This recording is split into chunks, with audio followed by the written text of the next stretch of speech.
Okay, तो ये 10 जो स्टेप बनाए, 10 कोर स्टेप। ये जो स्टेप है उसमें सबसे पहला स्टेप है वो है डिफाइन द ड्रीम। देखो, आप सब लोग यहाँ पर बैठे हुए हैं, कहीं ना कहीं जॉब कर रहे हैं, कोई बिजनेस कर रहा है, कोई खेती कर रहा है, कोई कुछ कर रहा है। सब लोग पैसे तो कमाते हैं, हाँ या ना? पैसे कमा, जो काम कर रहे हो उससे पैसे कमा के आप सिर्फ घर का खर्चा निकाल सकोगे या फिर बिल्स भर पाओगे। अगर हम वेस्टेज बिजनेस में आए हैं तो हमें उससे आगे सोचना पड़ेगा। उससे आगे क्या होता है?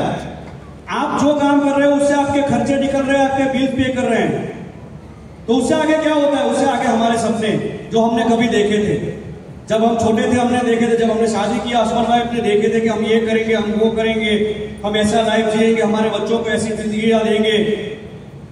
ये सब चीजें हमने हमारी पास्ट में जब हमने देखा था, जो सपने अभी तक हमारे पूरे नहीं हुए उसको पूरा करने के लिए हम लोग वेस्टेज बिजनेस में आए हैं, राइट? पैसा कमाने के तो बहुत रास्ते हैं, लेकिन यहां से अपने सपने पूरे कर रहे हैं दोस्तों। इसलिए विनिंग टीम के सक्सेसफुल लोगों ने सबसे पहला स्टेप बनाया कि अगर आपको सफल होना है तो आपको पता होना चाहिए कि आपने ये बिजनेस क्यों ज्वाइन किया है, क्यों आप क्यों आए हैं बिजनेस में। आपको क्या लाइफ में कुछ चाहिए? आप अभी जो जिंदगी जी रहे हैं उससे अलावा कुछ चाहिए? आपको अच्छी कार में घूमना है, आपको अच्छा घर में रहना है, आपको फॉरेन ट्रिप्स करना है, आपके बच्चों को best of the best education देना है, आपको कुछ अपनी सोसाइटी के लिए करना है, मम्मी पापा के लिए कुछ करना है, पेरेंट्स के लिए कुछ करना है। आपके जो सपने अधूरे रह गए, जो सपने पूरे नहीं हो पा रहे हैं अभी तक, या फिर आपके जो सपने हैं उसको आप पाना चाहते हो, तो ये best of the best platform हो सकता है आप लोगों के लिए। इसलिए सबसे पहले ये डिसाइड करें कि आप ये बिजनेस क्यों ज्वाइन किए हो। यस सर, ఇక్కడ ఫస్ట్ స్టెప్ ఏదైతే ఉందో సార్ చెప్తున్నారు, డిఫైన్ ద డ్రీమ్. సో ప్రతి ఒక్కరం కూడా ఇక్కడ ఏదో ఒక వర్క్ అనేది చేస్తూ ఉన్నాము, డబ్బు అనేది ఇక్కడ మనం సంపాదిస్తూ ఉన్నాము. మనం సంపాదించేటువంటి డబ్బు ఏదైతే ఉంటుందో, మన రోజువారీ ఖర్చులు ఏదైతే ఉంటుందో, బిల్స్ పే చేయడానికి, కుటుంబం గడవడానికి మాత్రమే వస్తుంది. కానీ దాని తర్వాత ఏంటి? సో మనము పెళ్లి చేసుకున్నప్పుడు కానీ, మనం చిన్నగా ఉన్నప్పుడు కానీ కొన్ని కోరికలు అనేది ఉంటుంది, కొన్ని డ్రీమ్స్ అనేది మనం చూసిండొచ్చు. ఏంటి అవి అంటే, మన పిల్లలకి ఒక మంచి భవిష్యత్తు ఇవ్వాలి, మనం ఇలా ఉండాలి, మనం అలా ఉండాలి, లేదంటే మనం ఒక కారు కొనుక్కోవాలి, ఒక మంచి భవిష్యత్తు అనేది మనం తీసుకోవాలని మనం ఎన్నో కలలు అనేది కంటాము. అయితే ఇక్కడ సార్ ఏం చెప్తున్నారంటే, మనం అదృష్టం చేసుకున్నాం కాబట్టి ఇక్కడ మనం వెస్టేజ్ బిజినెస్ లోకి వచ్చినాము. కానీ మనం ఎందుకు వచ్చాము ఈ వెస్టేజ్ బిజినెస్ లోకి అనేది ఫస్ట్ మనం క్లారిటీ అనేది తెచ్చుకోవాలి. అందుకే ఈ 10 కోర్ స్టెప్స్ ఏదైతే ఉందో, ఫస్ట్ కళలని సాకారం చేసుకోండి అనేటువంటి ఉద్దేశంతో ఫస్ట్ టాపిక్ గా ఈ డిఫైన్ ద డ్రీమ్ అనేది ఇక్కడ తీసుకోవడం జరిగింది. సో సక్సెస్ తీసుకోవాలి అనుకున్నప్పుడు మనం ఎందుకు ఇక్కడ వచ్చాము అనేది తెలుసుకొని ఆ కళలను ఎట్లా సాకారం చేసుకోవాలనేటువంటి దిశగా మనం ఇక్కడ వర్క్ చేయాలి. లేదంటే మన డ్రీమ్స్ అన్ని కూడా ఏమవుతాయంటే అసంపూర్తిగా ఉండిపోతాయి. కాబట్టి మనం why we have in this business, మనం ఈ బిజినెస్ లో ఎందుకున్నాము అనేటువంటిది క్లియర్ చేసుకొని ఒక డ్రీమ్ అనేది తప్పకుండా పెట్టుకొని మనం బిజినెస్ ని స్టార్ట్ చేయాలి అని చెప్తున్నారు సార్.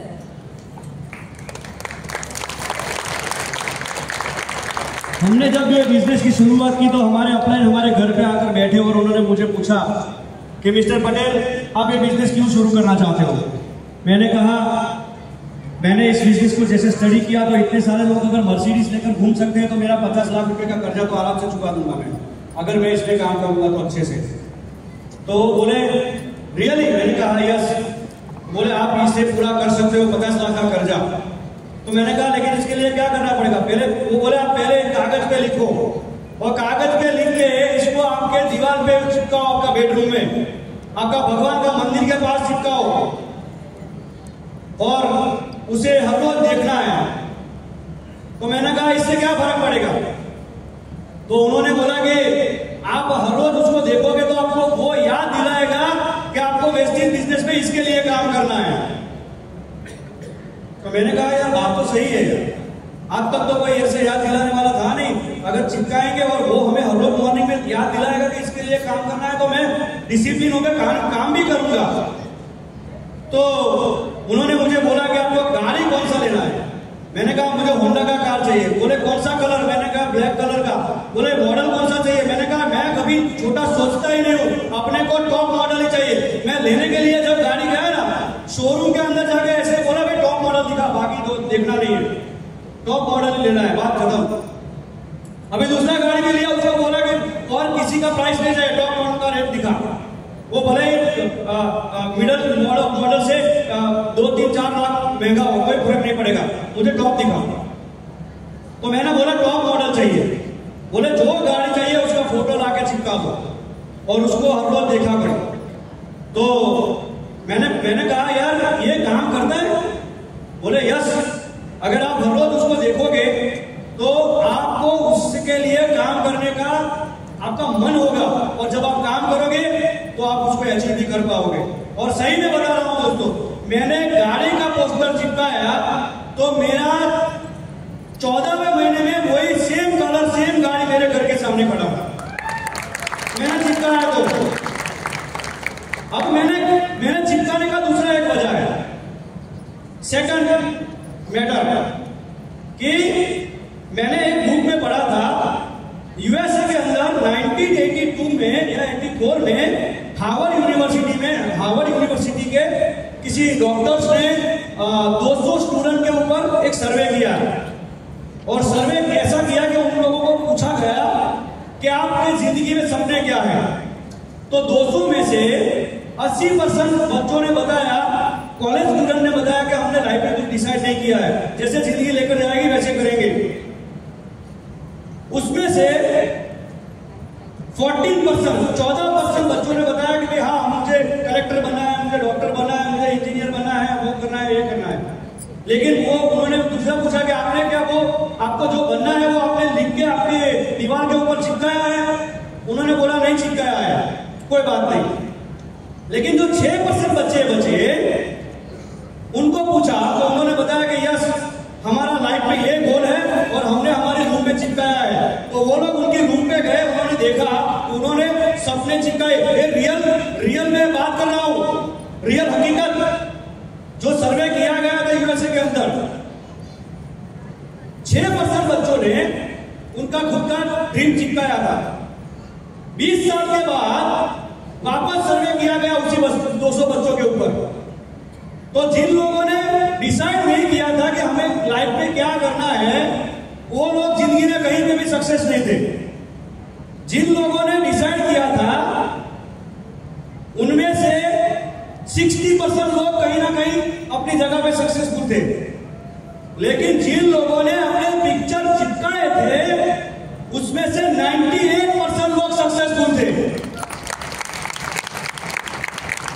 ये वाक्य जब मैंने पढ़ा तो मैंने भी अपने घर में ड्रीम चिपका दिया।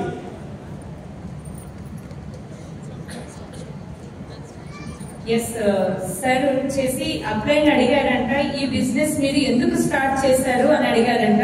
సో అప్పుడు సార్ ఏం చెప్పారంటే అందరూ కూడా మంచి మంచి కార్స్ అనేది తీసుకుంటున్నారు, అంత పెద్ద పెద్ద కార్స్ తీసుకున్నప్పుడు నేను ఒక 50 లక్షల అప్పు నేను కూడా తీర్చగలను అనేటువంటి ఉద్దేశంతో నేను ఈ బిజినెస్ ని ఈజీగా తీర్వగలనని స్టార్ట్ చేశారంట. తర్వాత ఏమైంది అంటే ఇక్కడ సార్ వచ్చేసి మీరు డ్రీమ్స్ ఏదైతే ఉందో, మీరు ఏదైతే ఈ బిజినెస్ ద్వారా తీసుకోవాలనుకుంటున్నారో ఒక పేపర్ మీద రాసి అతికించండి అని చెప్పారంట. అండ్ ఇంకోటి ఏంటంటే మీరు ఏ కార్ తీసుకోవాలనుకుంటున్నారని సార్ని అడిగినప్పుడు హోండా కార్ అని చెప్పారంట. అండ్ కలర్ ఏంటి అంటే బ్లాక్ కలర్ అని చెప్పారంట. మోడల్ ఏంటి అని అంటే టాప్ మోడల్ కావాలని చెప్పారంట. అప్పుడు డబ్బు ఉందా లేదా అనేది కాదు, ఏది డిసిజన్ తీసుకున్నా కానీ ఒక లెవెల్లో ఉండాలని సార్ కి ముందు నుండే ఉండేదంట. అందుకోసమని సార్ ఏం డిసిజన్ తీసుకున్నారంటే తీసుకుంటే ఒక టాప్ మోడల్ లో ఉన్నటువంటి కార్ మాత్రమే చూపించండి అనేసి అక్కడ మనకి అది కొటేషన్ తీసుకుంటారు కదా, ఆ కొటేషన్ కూడా తీసుకొని రావడం జరిగిందంట. సో అప్పుడే ఏం చెప్పారు అంటే ఏదైతే మీరు అనుకుంటున్నారో ఇవన్నీ కూడా ఒక పేపర్ మీద రాసి మీ మందిరం ఏదైతే ఉంటుందో, అంటే మీరు భగవాన్కి ఎక్కడైతే పూజ చేస్తుంటారో అక్కడ పెట్టండి. మీరు ఎక్కడ ఎక్కువైతే ఉంటారో ఆ ప్లేస్ లో కూడా మీరు అక్కు పెట్టండి అని చెప్పిండట. చెప్పినప్పుడు ఎందుకు అనేది సార్కి అర్థమైంది. అప్లై చెప్పారు. రోజు మీరు దాన్ని చూస్తూ ఉంటే ఏమవుతుందంటే అది మీరు సాధించాలి అనేటువంటి సంకల్పం మీకు వస్తుంది. అండ్ ఇంకోటి ఏంటి అంటే నేను నా డ్రీమ్స్ కోసం పని చేయాలని మనం పని చేయడం కూడా స్టార్ట్ చేస్తామట. అందుకోసమని సార్ ఏం చేశారంటే 14 నెలలలోనే ఒక మంచి కార్ అనేది తీసుకోవడం జరిగింది. అండ్ ఇంకొక రీజన్ ఏంటి, ఈ డ్రీమ్ చార్ట్ అతికించడానికంటే USA లో 1984 హార్వర్డ్ యూనివర్సిటీ ఏదైతే ఉంటుందో ఒక 200 స్టూడెంట్స్ మీద సర్వే అనేది చేయడం జరిగిందంట. ఆ 200 స్టూడెంట్స్ ని అడిగినప్పుడు మీకు ఏమైనా డ్రీమ్స్ ఉన్నాయా అని అడిగారంట. అడిగినప్పుడు 80% మంది పిల్లలు మాకు ఏమీ డ్రీమ్స్ లేదు, జీవితం ఎక్కడ తీసుకెళ్తుందో మేము అక్కడికి వెళ్ళిపోతాము, ఏది చేయాలో అది జరుగుతూ ఉంటుంది అని అన్నారంట. ఒక 16% మాత్రం మేము డాక్టర్ అవుతాము, మేము ఇంజనీర్ అవుతాము, ఏదో ఒక ప్రొఫెషన్ అనేది ఎంచుకున్నారంట. ఇంకొక 6% పీపుల్ ఎవరైతే ఉన్నారో వాళ్ళు ఏం కావాలనుకుంటున్నారు అనేది ఒక క్లారిటీ తెచ్చుకొని డ్రీమ్ చార్ట్ అనేది వాళ్ళ ఇంట్లో పేస్ట్ చేశారంట. ఈ ఎవరైతే సర్వే చేస్తున్నారో ఆ ఇంట్లోకి వెళ్ళి చూడడం జరిగిందంట. తర్వాత మళ్ళీ ఆ సర్వే చేసినటువంటి వ్యక్తులు ఒక కొన్ని సంవత్సరాల తర్వాత వెళ్ళి చూస్తే ఎవరైతే డిసిషన్ తీసుకోలేదో వాళ్ళ లైఫ్ లో అట్లా మాత్రమే ఉండిపోయారు. కొంచెం ఏదైతే డిసిషన్ తీసుకున్నారో వాళ్ళు కొద్దిగా సక్సెస్ అయ్యారు. కానీ ఎవరైతే ఆ 6% పీపుల్ ఉన్నారు కదా, వాళ్ళు ఒక డ్రీమ్ చార్ట్ అనేది వాళ్ళ ఇంట్లో అతుకు పెట్టుకున్నారో, ఆ డ్రీమ్స్ కోసం ఎప్పుడైతే వాళ్ళు వర్క్ చేయడం స్టార్ట్ చేశారో నిజంగా వాళ్ళకి ఆ డ్రీమ్స్ అన్ని కూడా ఫుల్ఫిల్ అయ్యాయి. ఇది అమెరికాలో యథార్థంగా జరిగినటువంటి సంఘటన అని సార్ చెప్తున్నారు.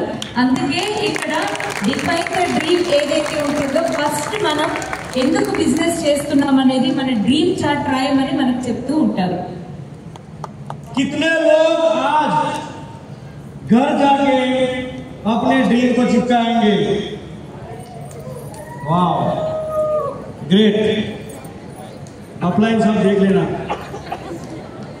नहीं चिपकाए तो मुझे बताना, मैं वापस वो स्टोरी सुनाऊंगा उनको, अमेरिका वाली 1984 वाली.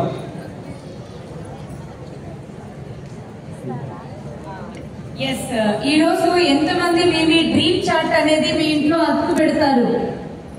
హ్యాండ్ రైస్ చేయమంటున్నారు. ఇంకా ఎవరైతే పేస్ట్ చేయలేదో వాళ్ళందరూ కూడా తప్పకుండా పేస్ట్ చేయమంటున్నారు. అప్లైన్స్ ఎవరెవరైతే ఉన్నారో చూడమంటున్నారు. ఎవరైతే పేస్ట్ చేయలేదో సార్ వచ్చి మళ్ళీ కూడా America story and survey story చెప్తా అంటున్నారు. अरे यार, प्रैक्टिकल हो चुका है ऑलरेडी, और फिर हम उसको मानेंगे नहीं तो फिर क्या करेंगे? मैंने ये स्टोरी, ये जो सर्वे पढ़ा ना, उसके बाद मैंने इमीडिएट मेरे पिक्चर लगाए, और जितने पिक्चर लगाए थे सारे सपने पूरे हो चुके हैं. आप अगर लगाओगे तो आपके भी सपने पूरे हो जाएंगे. तो सबसे पहला स्टेप बनाया, डिफाइन द ड्रीम. अगर आपके पास ड्रीम नहीं होगा आप कुछ बड़ा नहीं सोच पाओगे. बड़ा सोच नहीं पाओगे तो बड़ा कर नहीं पाओगे. बड़ा कर नहीं पाओगे तो बड़ा होगा नहीं, और आप वहीं के वहीं रह जाओगे. बड़ा काम करने के लिए बड़ी सोच जरूरी है. छोटी सोच से बड़ा काम नहीं हो सकता है. ఎస్, ఇక్కడ ఎందుకు చెప్తున్నారు సార్ అంటే ప్రాక్టికల్ గా ఇది జరిగింది. నేను ఏదైతే డ్రీమ్స్ పెట్టుకున్నానో నా డ్రీమ్స్ అన్ని కూడా ఫుల్ఫిల్ కావడం జరిగింది. కాబట్టి ఎప్పుడైతే మనం డ్రీమ్స్ కోసం వర్క్ చేస్తామో అప్పుడు మనం సక్సెస్ అనేది తీసుకుంటాము. మనం డ్రీమ్ ఎందుకు పెట్టాలంటే ఎవరైతే పెద్దగా ఆలోచిస్తారో వాళ్ళు పెద్ద సక్సెస్ అనేది తీసుకునేటువంటి అవకాశం ఉంటుంది. ఎక్కడైతే పెద్దగా ఆలోచించమో అక్కడ మనం పెద్ద సక్సెస్ అనేది తీసుకోలేము. పెద్ద సక్సెస్ ఎప్పుడైతే తీసుకోలేమో ఎక్కడున్న వాళ్ళం అక్కడే ఉండిపోతాం. కాబట్టి నమ్మకంతో మనం డ్రీమ్ అనేది బిల్డ్ చేసుకొని డ్రీమ్ చార్ట్ అనేది మనం పేస్ట్ చేయాలి అండ్ డ్రీమ్ మీద వర్క్ చేయాలని చెప్తున్నారు.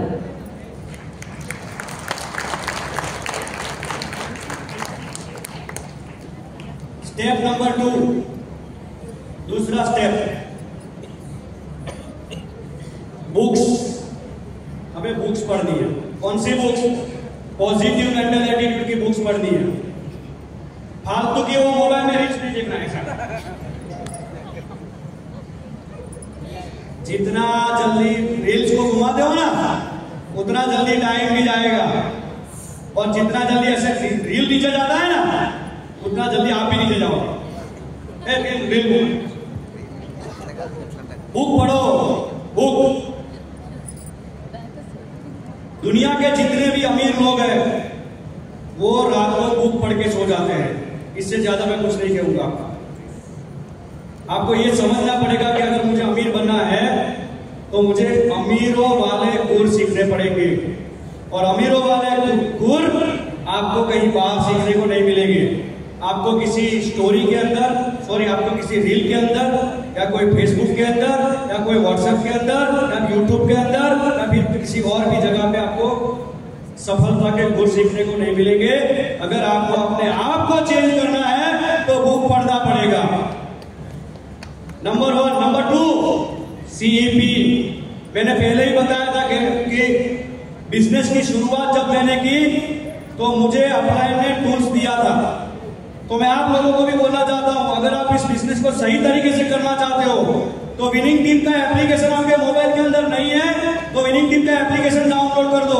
अरे वैसे भी फालतू के 1000 एप्लीकेशन डाउनलोड करके रखे हैं, जहां पे पैसे देने हैं और यहां पे पैसे कमाने हैं, तो ये एप्लीकेशन डाउनलोड नहीं कर सकते। आपकी अपलाइन को पूछिए कि मुझे कैसे करना है। CEP करने के लिए आपको कुछ नहीं करना है, आपको आपकी अपलाइन गाइड करेगी।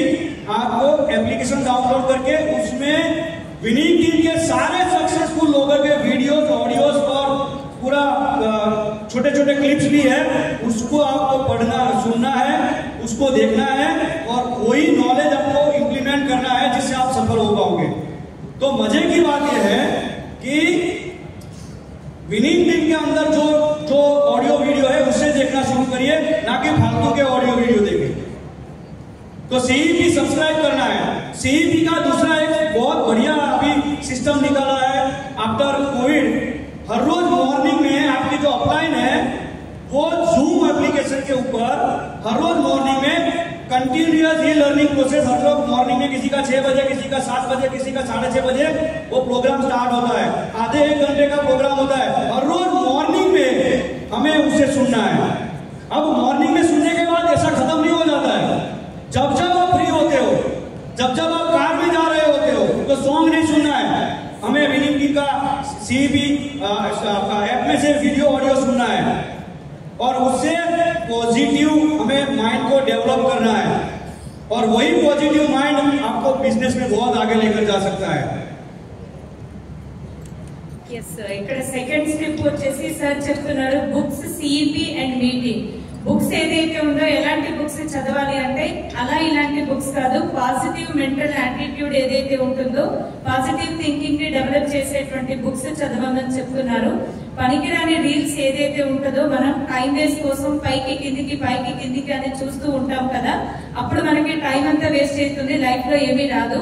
కానీ ఈ బుక్స్ చదవడం తోటి ఏమవుతుంది అంటే ఎవరైతే ప్రపంచంలో ధనవంతులు ఉన్నారో రాత్రిపూట బుక్ చదివి పడుకుంటారంట.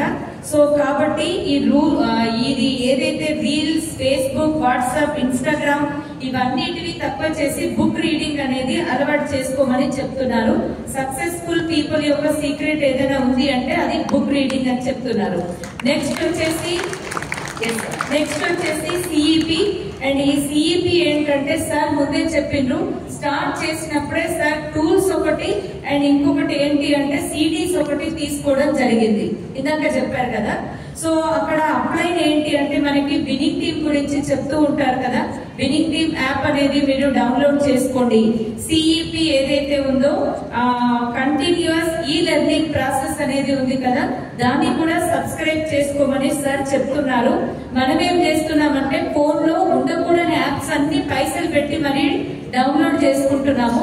కానీ ఎక్కడైతే మనకి ఇన్కమ్ వస్తుందో, ఎక్కడైతే మనకి పైసలు వస్తున్నాయో ఆ యాప్ మాత్రం మనం సబ్స్క్రైబ్ చేసుకోవట్లేము. కాబట్టి ప్రతి ఒక్కరు కూడా వినింగ్ టీమ్ యాప్ అనేది డౌన్లోడ్ చేసుకొని సిఈపి యాప్ అనేది సబ్స్క్రైబ్ చేయమని చెప్తున్నారు. అయితే మనమేమనుకుంటామంటే గంట వింటున్నాం కదా అయిపోతుందని అనుకుంటాము. కానీ ఇక్కడ సార్ ఏం చెప్తున్నాడంటే అర్ధగంట గంట కాదు, మనకి టైం ఉన్నప్పుడల్లా కూడా లెర్నింగ్ అనేది మనం తీసుకుంటే, నాలెడ్జ్ అనేది తీసుకుంటే సక్సెస్ అనేది ఎక్కువ వస్తుంది. కాబట్టి ఎప్పుడైతే మనం కార్ లో వెళ్తూ ఉంటామో, బైక్ పైన వెళ్తూ ఉంటామో, ఈ వినింగ్ టీమ్ లో ఉన్నటువంటిది సిఈపి యాప్ లో ఉన్నటువంటి ఫ్రీ టైం లో పాజిటివ్ యాటిట్యూడ్ ఉన్నటువంటిది మనం చిన్న చిన్నవి ఉన్నాయి మనకి వీడియోస్ అండ్ పెద్దవి కూడా ఉన్నాయి కదా, అవన్నీ వింటూ ఉంటే మనకి 100% సక్సెస్ అనేది వస్తుంది అని ఇక్కడ చెప్పారు సార్.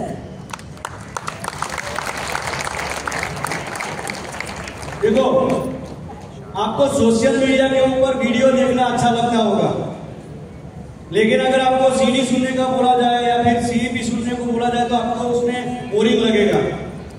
एक बात बताऊं आपको, सफलता के लिए करने वाले सारे काम बोरिंग ही होते हैं, इसलिए तो सब लोग नहीं कर पाते हैं।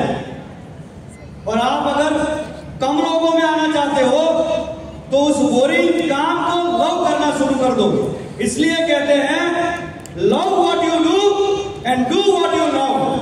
अगर आप जो काम कर रहे हैं उसमें आपको बोरिंग लग रहा है तो आप सफल नहीं हो पाएंगे, लेकिन जो काम कर रहे हैं उसको आप लव करना चालू कर देते हो तो सफलता आपसे बहुत नजदीक है दोस्तों, बहुत नजदीक है। तो तीसरा मीटिंग, मेरी ये बिजनेस में सफल होने का 2 सीक्रेट है, जानना चाहोगे? 2 सीक्रेट। पहला सीक्रेट, मैंने जब वेस्टेज बिजनेस शुरू किया तो मैंने एक प्लेटफॉर्म के बारे में पूरा स्टडी कर लिया। जिस कंपनी में 200 से ज्यादा लोगों के पास मर्सिडीज, BMW जैसी गाड़ियां हो और वो लोग अगर 5-5, 10-10 साल से इसको मेंटेन कर रहे हो और इतने सारे लोग अपनी जिंदगी को बदल चुके हो, उस प्लेटफॉर्म के ऊपर मुझे 0.1% भी डाउट नहीं था। मैंने चेक कर लिया। उस दिन मैंने डिसाइड कर लिया कि मैं कभी भी व्यक्ति बिजनेस नहीं छोड़ूंगा, कभी नहीं, नेवर क्विट। ये मेरी सफलता का सबसे पहला सीक्रेट है।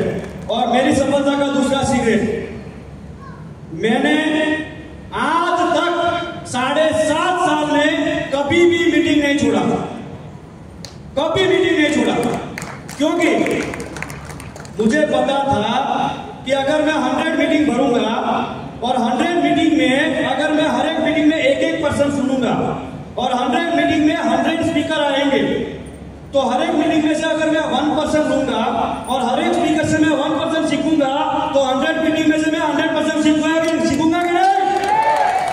इसलिए मुझे पता था कि मुझे मीटिंग नहीं छोड़ना है, कभी मीटिंग नहीं छोड़ा। मीटिंग का हमारा कमिटमेंट है। एक तरफ बर्थडे पार्टी है और एक तरफ स्क्रीनिंग टीम का मीटिंग है, दीपा के धरती पटेल मीटिंग में होगा। एक तरफ शादी है और एक तरफ वेस्टेज स्क्रीनिंग टीम का मीटिंग है, दीपा के धरती पटेल मीटिंग में होंगे।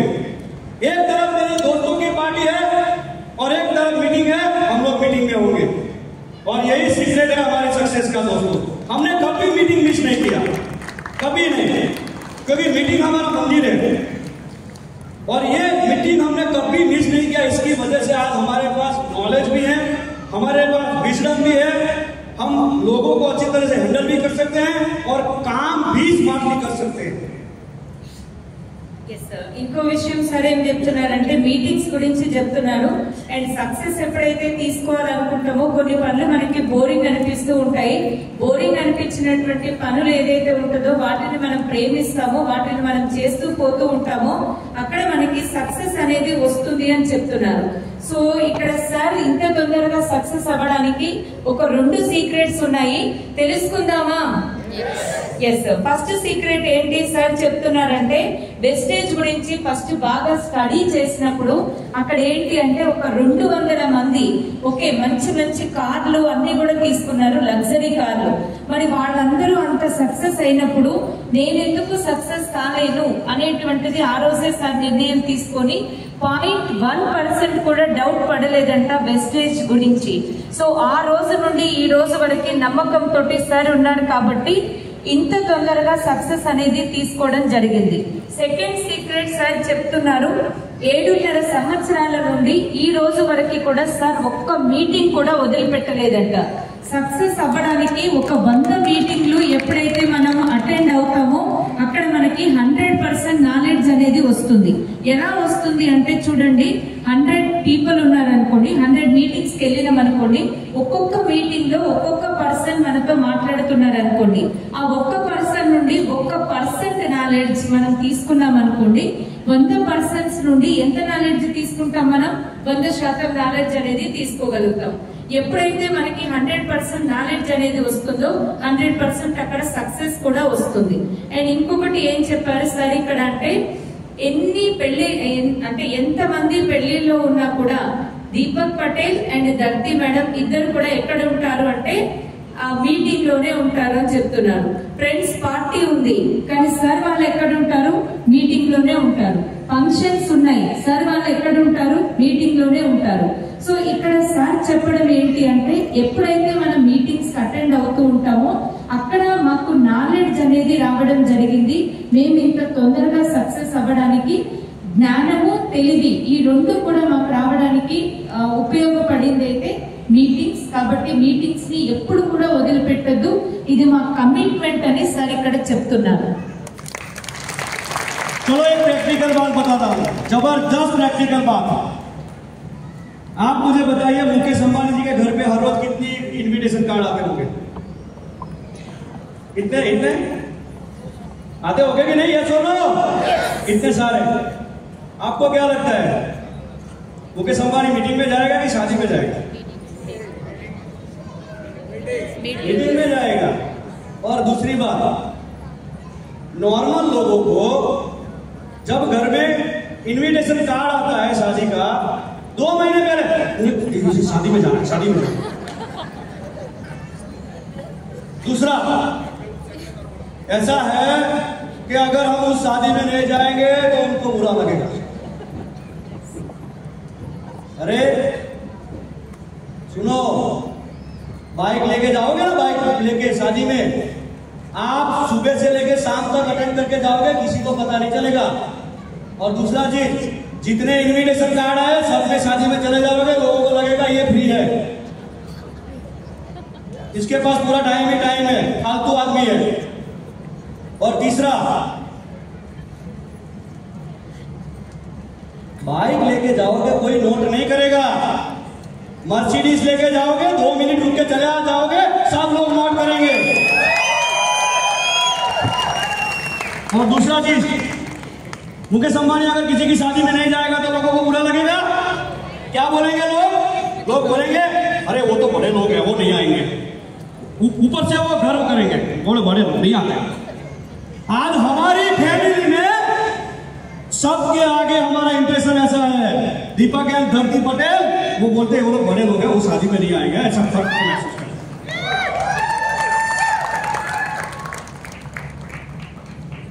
आपकी डिग्निटी, आपकी वैल्यू बढ़ाना आपके हाथ में है, किसी और के हाथ में नहीं। याद रखना मेरे दोस्त, आपको डिसाइड करना पड़ेगा कि कौन सी शादी में जाए, कौन सी शादी में नहीं जाए। आपको डिसाइड करना पड़ेगा कि मीटिंग में जाए कि शादी में जाए। आपने जिस चीज को इंपॉर्टेंट दिया वो चीज आपको इंपॉर्टेंट देगी। अगर आप बिजनेस को इंपॉर्टेंट देंगे, बिजनेस आपको इंपॉर्टेंट देगा। बिजनेस को समय देंगे, बिजनेस आपको समय देगा। याद रखना, अगर आपने बिजनेस को समय नहीं दिया तो आपको भी बिजनेस में समय नहीं आने वाला। अगर आप बिजनेस को इंपॉर्टेंट नहीं देंगे, आपको भी बिजनेस इंपॉर्टेंट नहीं देगा, आपके घर में पैसे नहीं बनेंगे। 100% इंपॉर्टेंट देने की जरूरत है। ఎస్ లైవ్ ఎగ్జాంపుల్ ఇక్కడ సార్ చెప్తున్నారు. ముఖేష్ అంబానీ గారు ఉన్నారు కదా, వాళ్ళ ఇంట్లో ఎన్ని ఇన్విటేషన్స్ వస్తూ ఉంటాయి, మొత్తం ఒక నెలలో గానీ ఒక వారంలో గానీ చాలా ఇన్విటేషన్స్ వస్తూ ఉంటాయి కదా. మీరేమనుకుంటున్నారు, వాటన్నిటికీ ముఖేష్ అంబానీ వెళ్తారనుకుంటున్నారా? లేదు, వెళ్ళరు. ఎందుకు అంటే వాళ్ళు పెద్దవాళ్ళు కదా, వాళ్ళు బిజీ ఉంటారు కదా, వాళ్ళు చాలా గొప్పవాళ్ళు కదా, అన్ని పెళ్లిళ్ళకి రారని మనమే అనుకుంటున్నాం. కానీ మనం ఏం చేస్తున్నాం అంటే, ఎవరైనా మనకి ఇన్విటేషన్ ఇచ్చిపోయింది అనుకోండి, 2 నెలల ముందు నుండి మనం మొదలు పెడతాం, ఆ పెళ్లికి పోవాలి నేను, వాళ్ళు పోకుంటే ఏమనుకుంటారు, మన వాళ్ళు కదా అని మనం అట్లా ఆలోచిస్తూ ఉంటాం అన్నట్టు. సో ఇక్కడ చూడండి, ప్రతి పెళ్లికి ప్రతి ఫంక్షన్ కి మనం పోయినాం అనుకోండి, మనం పోయిన తర్వాత వాళ్ళు ఏమనుకుంటారంట అంటే పనికిరానటువంటి వ్యక్తి వచ్చిండు, ఇంత టైం అంటే టైమే ఉంది ఇతని దగ్గర, బాగా ఎక్కువ సమయం ఉందని అక్కడ అనుకుంటూ ఉంటారట. సో మనం బైక్ మీద వెళ్ళడం కాదు, మనం గట్టిగా కష్టపడి మనం కానీ డిసిషన్ తీసుకొని ఇక్కడ మనం వర్క్ చేసి మెర్సిడీస్ బెంచ్ కానీ ఒకవేళ వేసుకొని వాళ్ళ షాదీకి వెళ్ళినాం అనుకోండి, వాళ్ళ ఇంట్లో మనము పెళ్లికి వెళ్ళినాం అనుకోండి, మన రేంజ్ ఎలా ఉంటుంది ఒక్కసారి ఆలోచించండి, అవునా కదా? So yes sir. So sir ఇక్కడ ఏం చెప్తున్నారంటే మనం దేనికి ఇంపార్టెన్స్ ఇవ్వాలనేది మన మీద ఆధారపడి ఉంటుంది. మీటింగ్ కి వెళ్ళాలా, ఫంక్షన్ కి వెళ్ళాలా, మీటింగ్ కి వెళ్ళాలా లేదంటే పెళ్లికి వెళ్ళాలా? మీరు మీటింగ్ కి ఇక్కడ టైం ఇచ్చిండ్రు, బిజినెస్ కి ఇక్కడ టైం ఇచ్చింది అనుకోండి, మీ లైఫ్ లో కూడా టైం ఫ్రీడమ్ అనేది వస్తుంది. ఒకవేళ మీరు బిజినెస్ కి టైం ఇవ్వట్లేరు అన్నప్పుడు ఏమవుతుందంటే మన లైఫ్ లో కూడా టైం అనేది రాదు. కాబట్టి ఎక్కడైతే మనం ప్రయారిటీ ఇవ్వాలో, ఎక్కడైతే మనం మీటింగ్స్ కి ఇంపార్టెన్స్ ఇవ్వాలో, మనం ఒకవేళ మీటింగ్లకి వచ్చి ఇక్కడ నాలెడ్జ్ తీసుకున్నాం అనుకోండి, మనం కూడా గొప్ప వ్యక్తులలో ఒకడం అవుతామని చెప్తున్నారు సార్.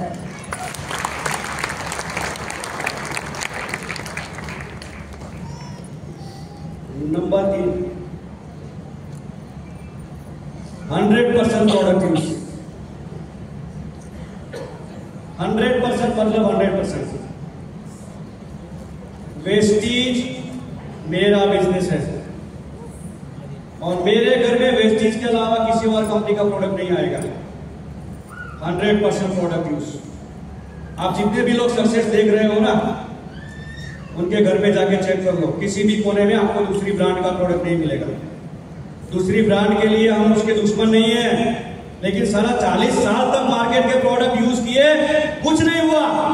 और यहाँ 4-5 साल प्रोडक्ट यूज करने से लाइफ चेंज हो गई, तो फिर कौन से प्रोडक्ट यूज करने चाहिए? यस और नो?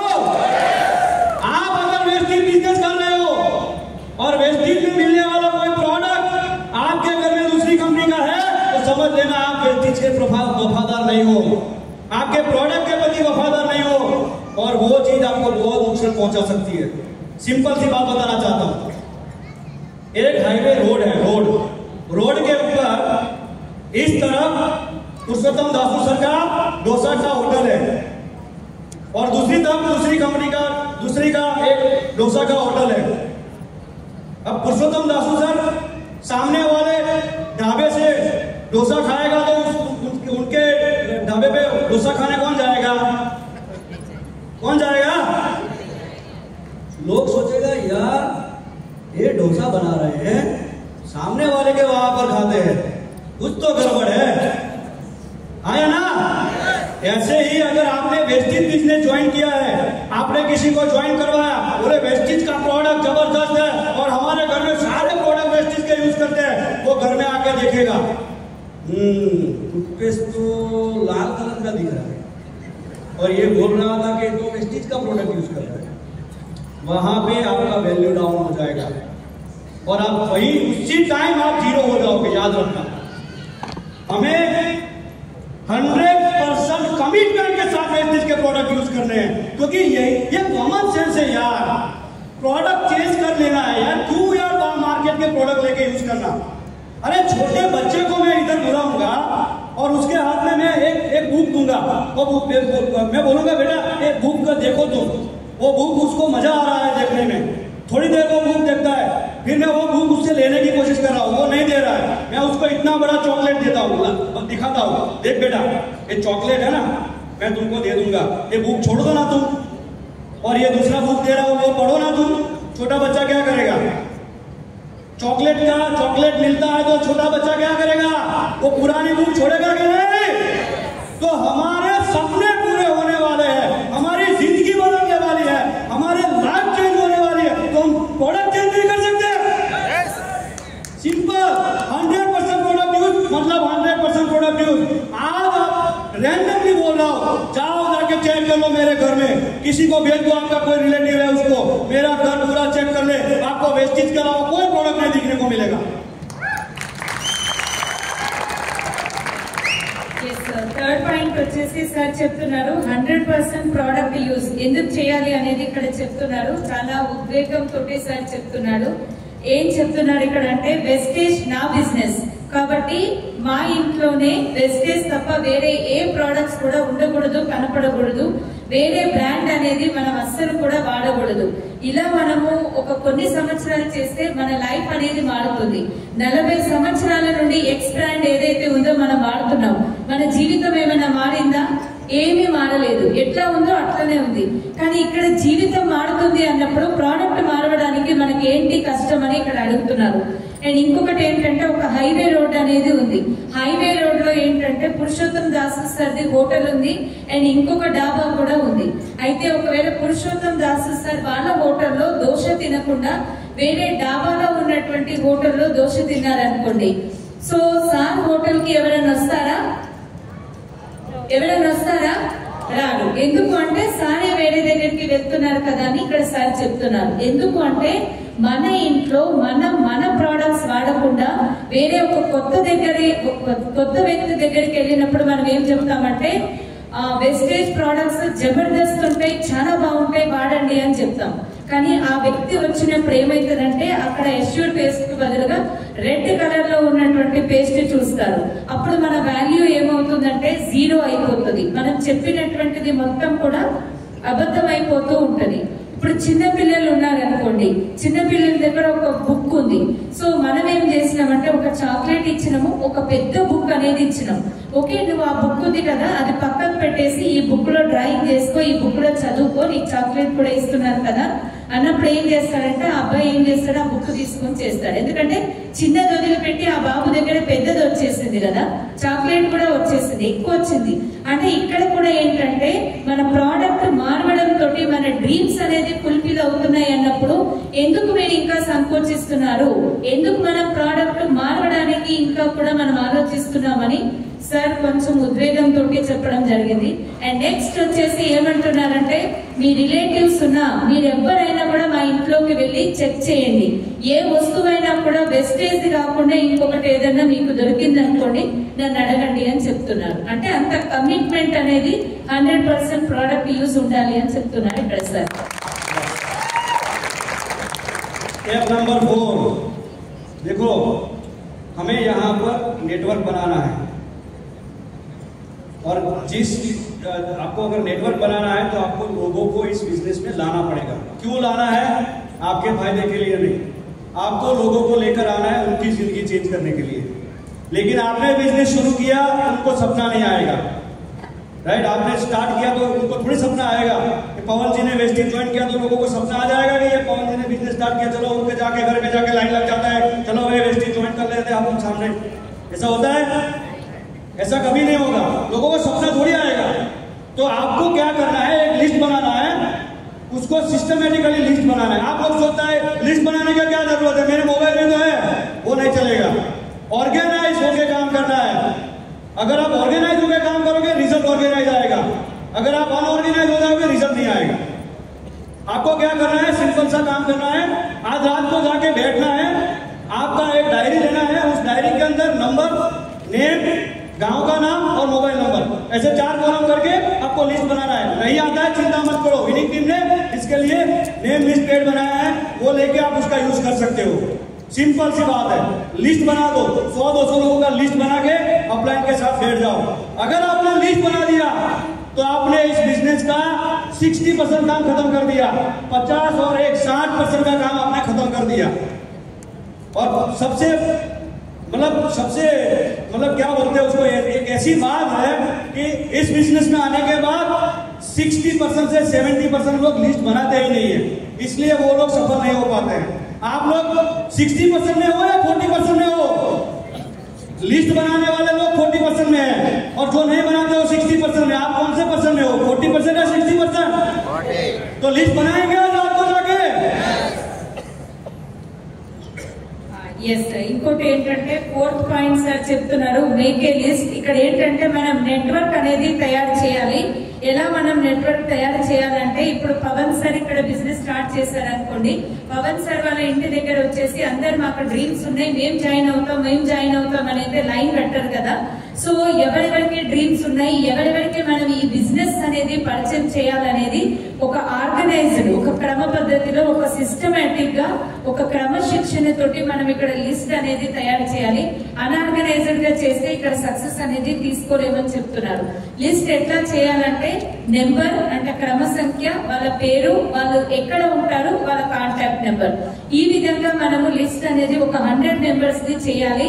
అండ్ ఎవరు సక్సెస్ అవుతారు అంటే ఎవరైతే లిస్ట్ ప్రిపేర్ చేస్తారో వాళ్ళు మాత్రమే సక్సెస్ అవుతారని చెప్తున్నారు. 100లో 60% మంది లిస్ట్ ప్రిపేర్ చేయరంట, కాబట్టి వాళ్ళు సక్సెస్ అవ్వరు. 100లో ఎవరైతే 40% లిస్ట్ ప్రిపేర్ చేస్తారో వాళ్ళు 100% సక్సెస్ అవుతారు. అప్లైన్ దగ్గర కూర్చొని లిస్ట్ తయారు చేసి తర్వాత ఏం చేయాలనేది చెప్తారు. ఒకవేళ మనకి ఏదైనా కన్ఫ్యూజన్ ఉంది అంటే వినింగ్ టీమ్ లో ఆల్రెడీ మనకి బుక్ లో ఉంటుంది కదా, road map to success book లో కూడా ఉంటుంది ప్యాటర్న్ అనేది, అది చూసినా కూడా మనకు అర్థమవుతుంది అని చెప్తున్నారు. Okay sir.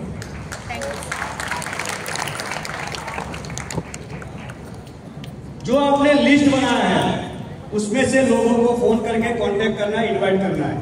सिंपल है, कुछ है नहीं. आपने जो लिस्ट बनाया है उनमें से फोन नंबर निकालो, उसको फोन करो. अगर आपका दोस्त है उसको फोन करके बोलो कि क्या कर रहा है शाम को, बोल रहा है क्या तुम्हें कुछ काम है, बोले हाँ तेरे घर आ रहा है चाय पीने, क्या बात है.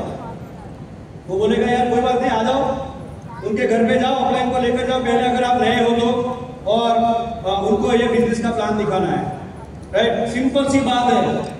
इनवाइट करना है और लोगों को कांटेक्ट करना है इस बिजनेस के लिए. लोगों को सपना नहीं आएगा, आपको फोन करके बताना पड़ेगा. ये बहुत सिंपल सी बात है. फोन करना है, लोगों से बात करनी है बिजनेस के बारे में और लोगों को कांटेक्ट इनवाइट करना है.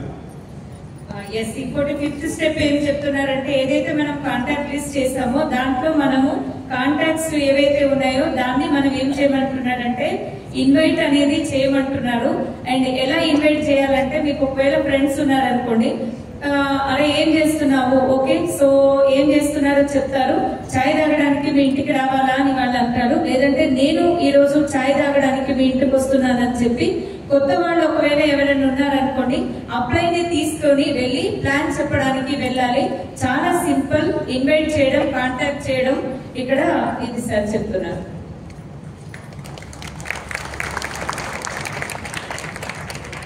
इनवाइट करने के बाद उनको प्लान दिखाना है. अब उनको 3 तरीके से प्लान दिखा सकते हो. पहले फोन करके उनको यहाँ पर बुलाए मीटिंग में, या फिर घर जाके उनको इनवाइट कर सकते हो बड़ी मीटिंग की. इसको ओपन मीटिंग बुलाया जा सकता है. आप उसको बड़ी मीटिंग में बुलाओ. अगर वहां पे भी नहीं आ रहा है, आपके घर पे मीटिंग रखे, घर पे बुलाओ, चाय पे बुलाओ और उनको प्लान दिखाओ. और अगर उसमें भी नहीं आ रहा है तो आप उसको जाके 1-to-1 प्लान कर सकते हो. ये 3 तरीके से हम लोग प्लान कर सकते हैं और उसको प्लान दिखाना है. राइट, प्लान दिखाना है, प्लान चिपकाना नहीं है, समझे. और एक ही आदमी को बार बार मत बुलाया करो. हमारे गुजरात में एक बंदा, में अहमदाबाद में एक मीटिंग ले रहा था, मीटिंग खत्म होने के बाद एक बंदा मुझे मिलने के लिए आया किसी एक आदमी को लेकर. बोले सर ये आदमी को समझाओ जरा. मैंने कहा क्या बोल रहा, क्या है, क्या प्रॉब्लम है. बोले सर इसको 4 बार मीटिंग में लेकर आए, इसे समझ में नहीं आ रहा है. मैंने कहा बाजू में आ, साइड में आ, तुझे समझाना है, इसको छोड़.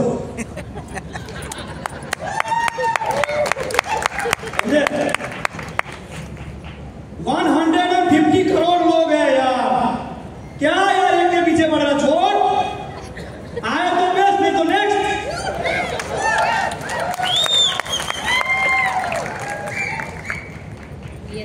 ఇంకో పాయింట్ ఏంటంటే 6th పాయింట్ వచ్చేసి షో ద ప్లాన్. ప్లాన్ అనేది మనం చూపించాలి, వాళ్ళకి అర్థమయ్యేటట్టు చెప్పాలి, కానీ అతికించొద్దు అని చెప్తున్నారు. సో ఇక్కడ ఏంటి అంటే 3 రకాలుగా మనం ప్లాన్ అనేది చెప్పొచ్చు. ఒకవేళ ఫోన్ లో వాళ్ళని ఇన్వైట్ చేసి మీటింగ్ ఏదైతే ఉంటుందో మీటింగ్ కి మనం ఇన్వైట్ చేస్తాము. లేదంటే ఇలా పెద్ద పెద్ద మీటింగ్స్ ఏదైతే ఉంటాయో ఓపెన్ మీటింగ్స్ అంటాం కదా, వాటిలో వాళ్ళని పిలవండి. అక్కడికి కూడా వాళ్ళు రావట్లేరు అంటే మీ ఇంటికి టీ పార్టీ ఉంటుంది కదా, టీ స్నాక్స్ అదే ఏదైతే మనం టీ పార్టీ చేసుకుంటామో సో దాంట్లో వాళ్ళని ఇన్వైట్ చేయండి. అక్కడ కూడా ఒకవేళ వాళ్ళు రావట్లేదు అంటే 1-to-1 ప్లాన్ ఏదైతే చేస్తామో వాళ్ళ ఇంటికి వెళ్ళి మనం ప్లాన్ అనేది చెప్పాలి. ప్లాన్ ని చూపించాలి, అర్థమయ్యేటట్టు చెప్పాలి. కానీ ఏదో వాళ్ళని అతికించినట్టుగా ప్లాన్ అయిపోతే అయిపోయింది అన్నట్టుగా చెప్పొద్దు అంటున్నారు. సార్ దగ్గరికి ఒక వ్యక్తిని తీసుకొని వచ్చారంట. సార్ ఇతనికి మీరు అర్థమయ్యేలాగా ప్లాన్ చెప్పండి, 4 సార్లు చెప్పినా కూడా ఇతనికి అర్థం కావట్లేదు, 5వసారి మీరు చెప్పండి అన్నారంట. అయితే అసలు అతని కాదు అర్థమయ్యేలాగా చెప్పేది, నువ్వు పక్కకి రా, ఫస్ట్ మీకు నేను చెప్తాను అని అన్నారంట. 4 సార్లు ప్లాన్ చెప్పినా అతనికి ఇంట్రెస్ట్ లేదు అన్నప్పుడు 5వసారి ప్లాన్ చెప్పినా కానీ అక్కడ మనకి ఏమీ లాభం ఉండదు కదా. ఐఎమ్ ద బెస్ట్, నేను పర్ఫెక్ట్ ఉన్నాను, ఒకవేళ అతను రాకుంటే నెక్స్ట్ పర్సన్ ని మనం వెతకాలి, I'm the best, go to next అని ఇక్కడ సార్ చెప్తున్నారు. Getting started. ऐसा मीटिंग में आने के बाद किसी को लगता है कि यार नहीं यार ये आदमी का जिंदगी बदला है तो मेरा भी बदल सकता है, वो बिजनेस स्टार्ट करने के लिए रेडी है, तो उसको सही तरीके से स्टार्ट करवाओ। सबसे पहले उसको विनिंग टीम का एप्लीकेशन डाउनलोड करवाओ, नंबर 1। नंबर 2 विनिंग टीम के टूल्स दे दो, और नंबर 3 वेस्टीज के प्रोडक्ट अच्छी तरीके से दिलवा के उसको बिजनेस की शुरुआत करवाओ। गेटिंग स्टार्टेड कोई बड़ी बात नहीं है। प्लान देखने के बाद जो रेडी है उसके साथ सही तरीके से उसको बिजनेस शुरू करवाओ, ताकि वो सही तरीके से बिजनेस को समझ पाए और सही तरीके से करके वो सक्सेस हो पाए।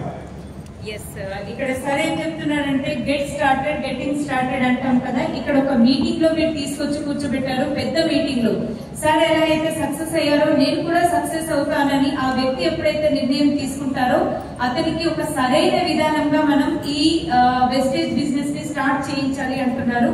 దానికి ఏంటంటే ఫస్ట్ వినింగ్ టీమ్ యాప్ అనేది డౌన్లోడ్ చేయించండి, సిఇపి యాప్ అనేది సబ్స్క్రైబ్ చేయించండి, నెక్స్ట్ వినింగ్ టీమ్ లో ఉన్నటువంటి టూల్స్ ఏదైతే ఉందో అవి ఇప్పించండి, అండ్ ప్రోడక్ట్స్ కూడా ఆల్రెడీ మీరు పర్చేస్ అనేది అతనితో చేయించేసి రెడీ టు మూవ్ అన్నట్టుగా ఒక రైట్ వేలో బిజినెస్ ని స్టార్ట్ చేయించాలని చెప్తున్నారు.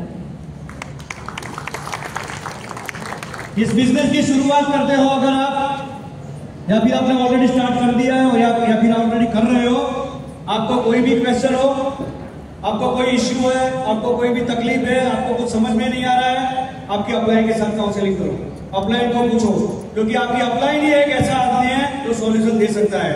ना क्रॉस लाइन ना डाउन लाइन कोई भी नहीं दे सकता, ना बाहर का कोई आदमी कोई नहीं दे सकता। अगर आपको बिजनेस करना ही है तो अपलाइन के साथ काउंसलिंग करना शुरू करो। ऐसा नहीं है कि अपलाइन के साथ काउंसलिंग की बात की 2 घंटे 1 घंटा बात करने का है, 2 मिनट 5 मिनट बात करो, आपका जो भी इश्यू है बात करके बात खत्म करो, ठीक है। కౌన్సిలింగ్ విత్ అప్లైన్ ఏదైతే ఉంటుందో, ఎప్పుడైతే మనం బిజినెస్ స్టార్ట్ చేయాలనుకుంటాం, మనకు వచ్చినటువంటి డౌట్స్ ఏదైనా ఉన్నా, మనకు వచ్చినటువంటి ప్రాబ్లమ్స్ ఏదైనా ఉన్నా కూడా అప్లైన్, ఎప్పుడైతే మనం అప్లైన్ తోటి మనం కమ్యూనికేషన్ లో ఉంటామో, అప్లైన్ తోటి మనం ఎప్పుడైతే కౌన్సిలింగ్ తీసుకుంటామో ఒక మంచి బిజినెస్ అనేది మనం స్టార్ట్ చేసేటువంటి అవకాశం ఉంటుంది. క్రాస్ లైన్స్ కానీ డౌన్ లైన్స్ కానీ వాళ్ళు మీకు అంతగా హెల్ప్ చేయలేరు, అసలు హెల్ప్ చేయలేరు. ఎట్లయినా మీకు అప్లైన్ తోటి కమ్యూనికేషన్ లో ఉండమన్నారు కదా, అప్లైన్ కౌన్సిలింగ్ తీసుకోమన్నారు కదా అని 1-2 గంటలు మాట్లాడకుండా 2 నిమిషాల నుండి 5 నిమిషాల లోపు మనం ఏదైతే మాట్లాడాలనుకుంటున్నామో అది కంప్లీట్ చేయాలని సార్ చెప్తున్నారు.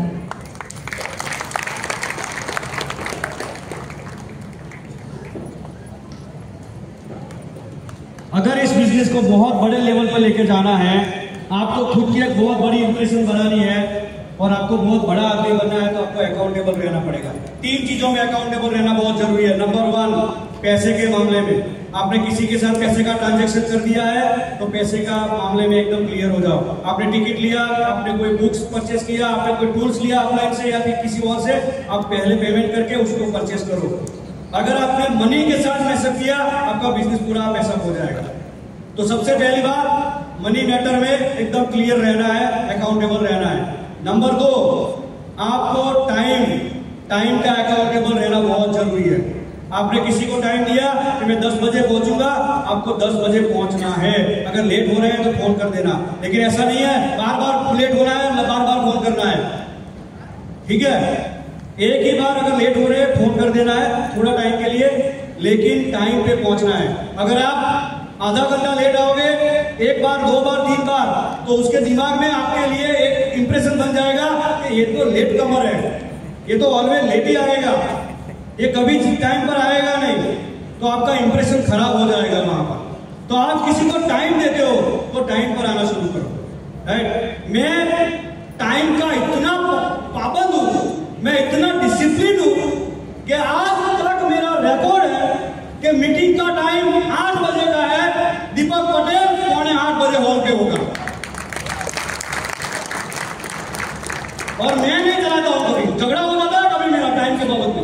मैं चलाता ही नहीं हूं। टाइम मतलब टाइम, आज की तारीख में पैसे से ज्यादा टाइम का इंपॉर्टेंट है, ये सुनो, टाइम का इंपॉर्टेंट देना है। जब भी कोई भी मीटिंग हो, कोई भी फंक्शन हो, बहुत सारे लोग तो ऐसे मैंने देखे हैं, आधी मीटिंग में आते हैं और आधी मीटिंग में से चले जाते हैं, मतलब 1 घंटा लेट आते हैं और 1 घंटा पहले चले जाते हैं। ऐसे लोग भी देखे हैं मैंने। अब वो क्या बिजनेस करेंगे मुझे बताओ तो जरा। अगर आपको लीडर बनना है तो आपके अंदर एक ठोस डिसिप्लिन होना जरूरी है, और वो डिसिप्लिन आपका तब दिखेगा जब आप टाइम के पाबंद होंगे। लीडर वही बनता है जो मीटिंग से पहले आता है और मीटिंग के बाद लास्ट में जाता है, वही लीडर बन पाता है। इसलिए टाइम से आना जरूरी है। आज के बाद जो भी मीटिंग होगा, यहां पर बैठे हुए सब लोगों के साथ मैं प्रॉमिस चाहता हूं, मीटिंग अगर 9 बजे का है तो कितने लोग 9:15 बजे आएंगे? हाथ खड़ा करें, जोरदार ताली हो जाए आप लोगों के लिए।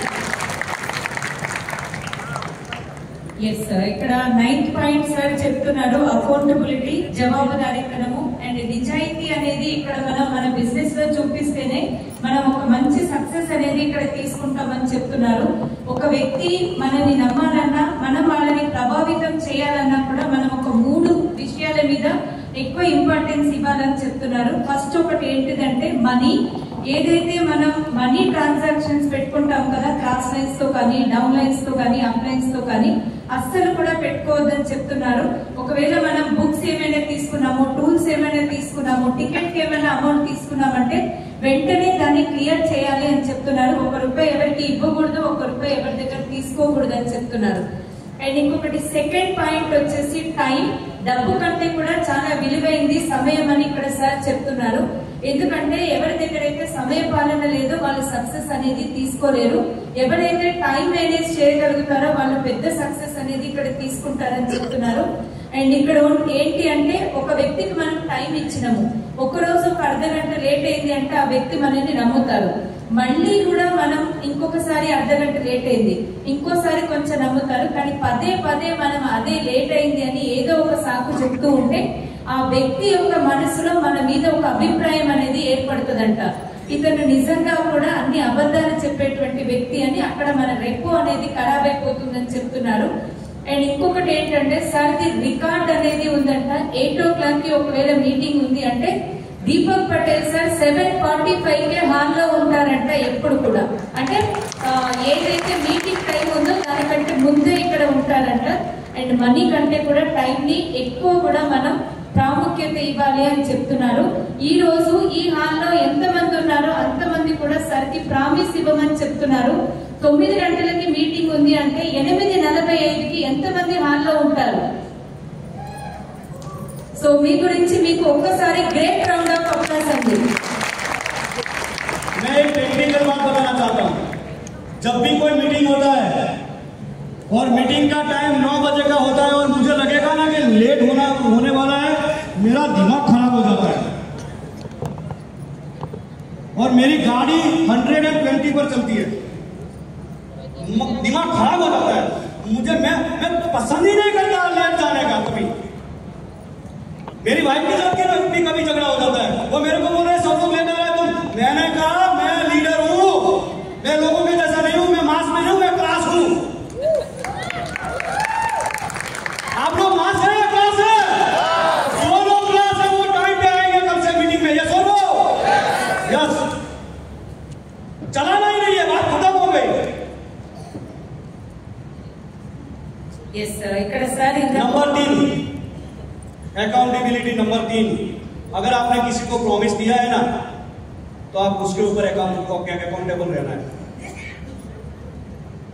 यस ఎస్ ఇందాక ఒకటి నేను చెప్పలేదండి, ఒక లీడర్ ఎలా ఉండాలి అంటే అందరికంటే ముందు రావాలి అండ్ అందరికంటే లాస్ట్ కి వెళ్ళాలని ఇందాక సార్ చెప్పారు.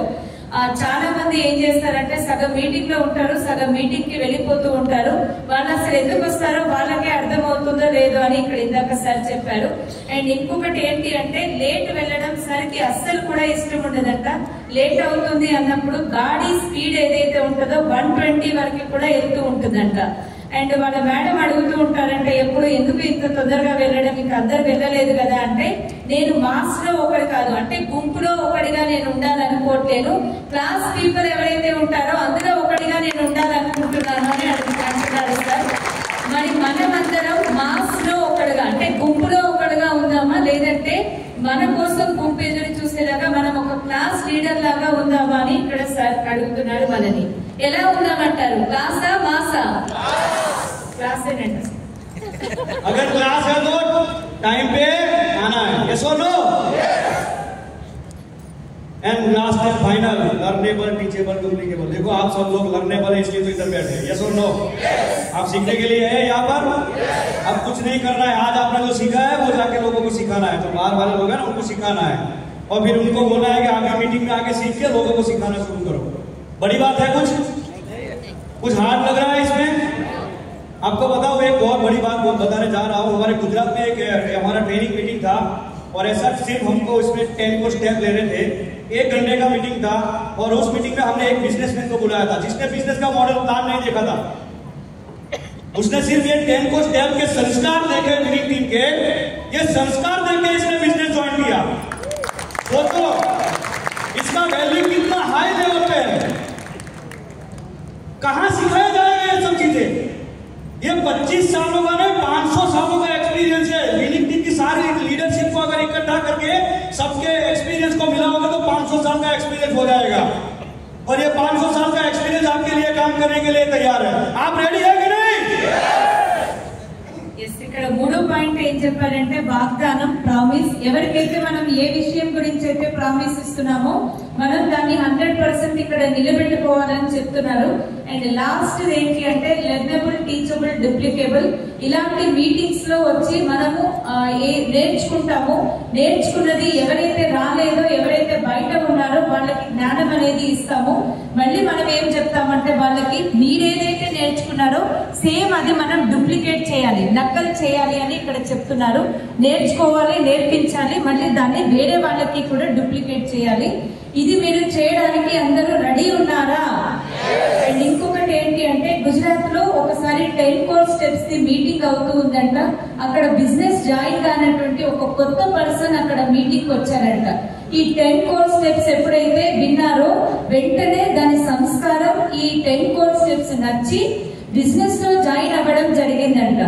ఈ 10 కోర్ స్టెప్స్ కానీ వినింగ్ టీమ్ కానీ ఏంటి అంటే ఒక 25 సంవత్సరాలది కాదు, 500 సంవత్సరాల సంస్కృతి సంస్కారం నేర్పించేటువంటి ఒక అసోసియేషన్ అని చెప్తున్నారు సార్. ఇక్కడ వచ్చేసి వినింగ్ టీమ్ కోసం అండ్ అందరి లీడర్స్ కోసం గ్రేట్ రౌండ్ ఆఫ్ అప్లాస్ అండి. यही 10 स्टेप को फॉलो करके हम लोग इस लेवल पर पहुंचे हैं. कोई अलग सीक्रेट नहीं है. आप अगर आज डिसीजन लोगे तो आप भी हमारी तरफ बहुत बड़े लेवल पे जा सकते हो. सिंपल सी बात बताना चाहता हूँ, अगर हमारी जिंदगी में इतने सारे अप्स एंड डाउन, इतने सारे झिकझक होते हुए भी अगर हम इतने माइनस में से अगर यहाँ तक पहुंच सकते हैं तो ये प्लेटफॉर्म में दम है दोस्तों. दूसरा चीज, वहां तक पहुंचने में हमें जिसने हेल्प की वो ये विनिंग टीम है और ये 10 को स्टेप है, जिसकी वजह से आज हम यहाँ पर पहुंचे हैं. बाकी हमारे अंदर तो सिर्फ काम करने का जज्बा था, हमें रास्ता दिखाने के लिए विनिंग टीम ने काम किया है. हमें रास्ता दिखाया है 10 को स्टेप ने, और इसको फॉलो करके अगर हम इतनी स्ट्रगल के बावजूद भी इसमें सक्सेस हो सकते हैं तो यहाँ पर बैठा हुआ हर एक आदमी सक्सेस हो सकता है. हमारे जैसा सिंपल कपल एक छोटे से सिटी से निकलकर अगर सक्सेस हो सकता है तो यहाँ पर बैठा हुआ हर एक आदमी 100% सक्सेस हो सकता है, 100% सक्सेस हो सकता है. Thank you very much and thank you so much. Thank you so much.